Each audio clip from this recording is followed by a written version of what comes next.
I'm Marissa Norcross. And I'm Dave Freund, and this is The Next Page. Marissa, how are you today? I'm good. How are you?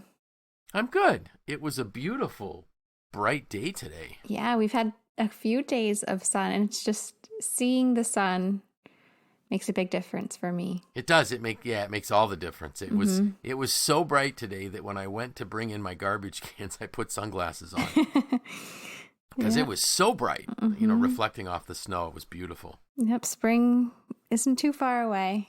Not too far away. Not too far away at all.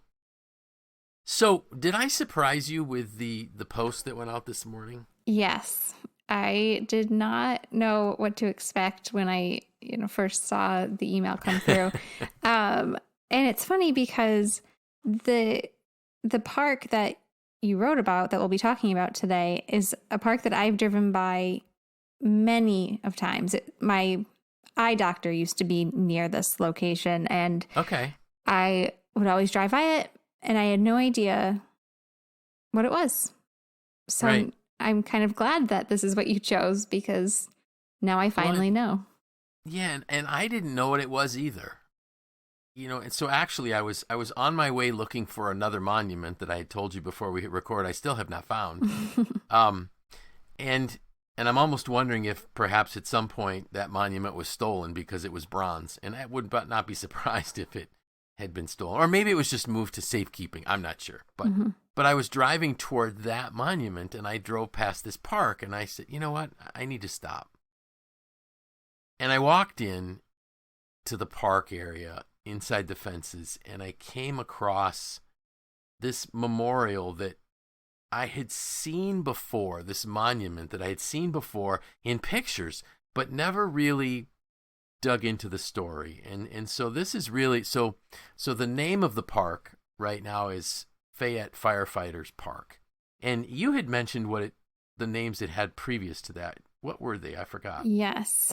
So in, 1827, it was Center Square. In 1838, it was Lafayette Park. In 1917, it was Fayette Park. Okay. And then 1972, Fayette Firefighters Memorial Park. Thank you.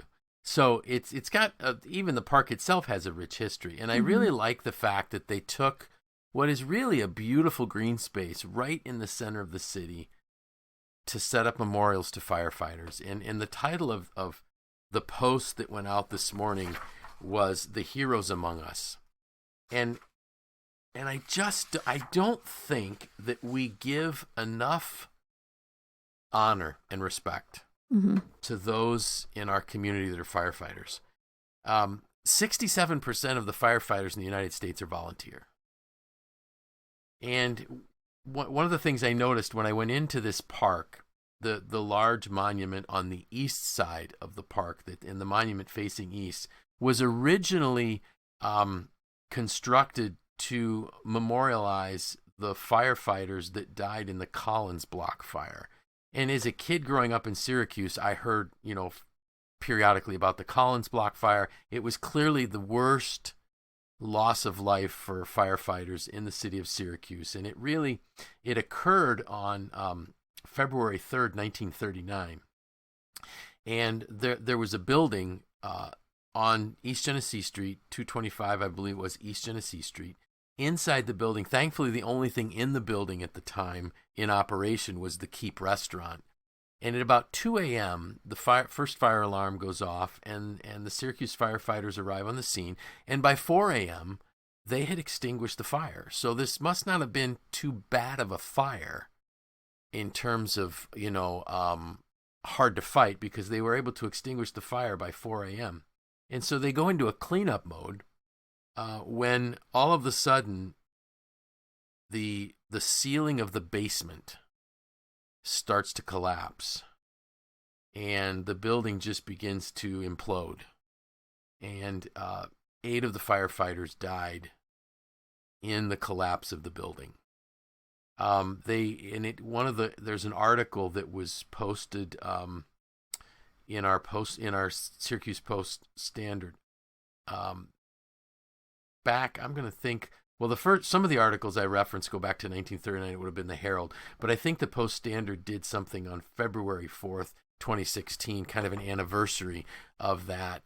And that's where I got a lot of this information. And one of the tragic things in this is there is an assistant fire chief, Boynton, who is on the third floor with a Lieutenant David Levine surveying the damage. And as the structure begins to break away, Levine is slipping away, and Boynton tries to reach for him, and just, his arm was just a couple inches too short, type of thing.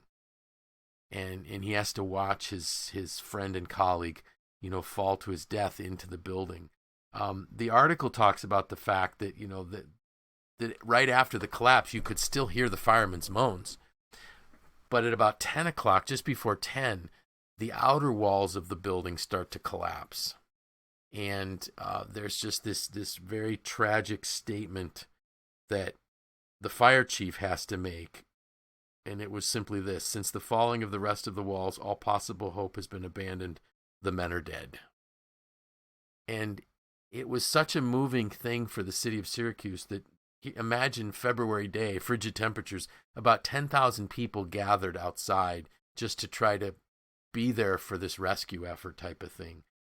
There were members of the American Legion Post that came to, hand out coffee and donuts to the firefighters as they're trying to, which would have now been just a recovery effort for these firefighters. And then another sad thing is that 3 to 4 days later, Assistant Chief Boynton dies of a heart attack. And what you find out is that he had actually, for a year, been battling issues with his heart. And 3 weeks before the fire, has a heart attack, but he refused to be taken out of active duty. And in one of the most amazing statements that I read, and I actually put this in my post that went out this morning, and I actually mentioned to my wife, I said, the difference in the way writing is done. It seemed to me that, like in the 30s, journalists used perhaps a higher educational level of writing than we do today. But this was the quote that I took out of it: "Men and women of imagination who can conjure up in their minds the picture of this experienced firefighter with his faltering health, fighting to get his men out alive after the Collins block had collapsed, then struggling for days to reach them, finally dying of an overworked, broken heart, may get just a glimpse of what heroism, devotion, and self-sacrifice really mean." That was the leadership piece that I took out of this. Mm-hmm. This man literally gave his life to try to help recover the bodies of his fallen colleagues and friends, and literally probably could have never, emotionally, mentally get over that, the reality of watching your friends slip away, just out of the reach of your hand to his death, and there's nothing you can do about it. And the man died of a heart attack at his home a few days later. And then I started thinking about how many other heroes like this do we have in our midst that we don't even know about. I mentioned to you that I have a son who was a volunteer fireman when he lived at home. And it didn't matter where he was, what he was doing. We could have been having Christmas dinner, and his pager went off and he was gone. And it kind of would strike me. And so, all I could do was, okay, I hear the beeping of his pager, and he flies out the door, and I would just say a prayer, God, keep him safe, be with whoever he's trying to help. But you never knew what he was going to face. And that was just my son.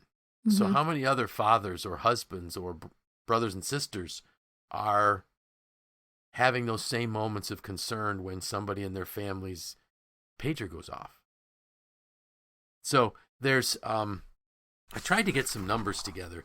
I couldn't get, without a lot of work, I couldn't find out exactly how many firefighters there are in Onondaga County. What I did find out on the national numbers, there's a little over 1 million as of 218. A third of the firefighters in the U.S. are paid, which leaves 2/3 that are volunteers. Mm-hmm. And 8% of all the firefighters in the U.S. are women. Hmm. But there's 86 departments and or stations in Onondaga County. And I did look up a couple quick ones. So South Onondaga was where Jeremy used to be a firefighter, and they have 34 active members. I did check Nedrow quickly as well because it was right next to South Onondaga, and they have 30. So thinking about it, for neighborhoods like my neighborhood, there's 34 people that I depend on should something happen. Mm-hmm. And at least when they used to do pancake breakfast, you could see them. You could put a face with a name. Mm-hmm. But we only see them when, God forbid, something terrible happens. But they're there. They're training all the time. They're going through all of these, every Monday night, volunteers have a training session. And not to mention when they get called out for very tragic situations, car accidents, heart attacks, fires. They're there. I remember one story of a winter night where there was a fire, and Jeremy was talking about there were no hydrants where they were, so they were setting up ponds to fill with water so that the pumpers could pump the water onto the fire. And it was January and it was below zero. Wow. And everybody's getting covered in ice and things are freezing up, and when once the fire's out and hopefully no one's hurt, we don't even know what they did. We just read in the paper there was a fire. But how many fire districts were called out? How many people left their families to go? And that's why I call them the heroes among us. Have you ever had any experience with having to call for an emergency like that? Not in my home, but in my high school. Okay. Yes. And that was scary for everyone involved. But, I bet. Wow. Thankfully, not at home.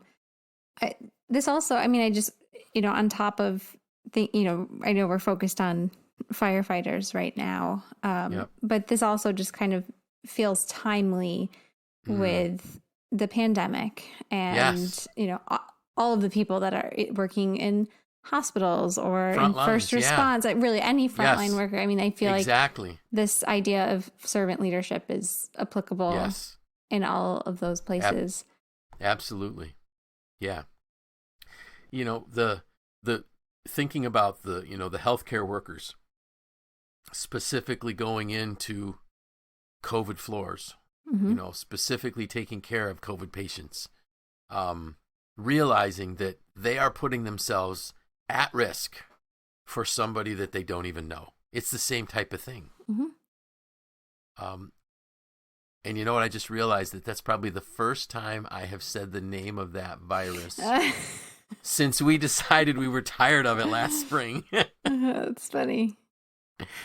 Not to mention, so we have the firefighters, the first responders, the EMTs, the paramedics, the police officers that protect us. Then we have the hospital workers. But if we really want to talk about frontline people putting themselves at risk, even the store clerks that kept stores open when none of us wanted to go out. Mm-hmm. But they did. I read one statistic that the average wage for a firefighter in the United States is $54,000. Wow. And I'm just thinking, you're kidding me. Yeah. These people put their lives on the line for that. Mm-hmm. Now, maybe they have, I hope they have wonderful retirement.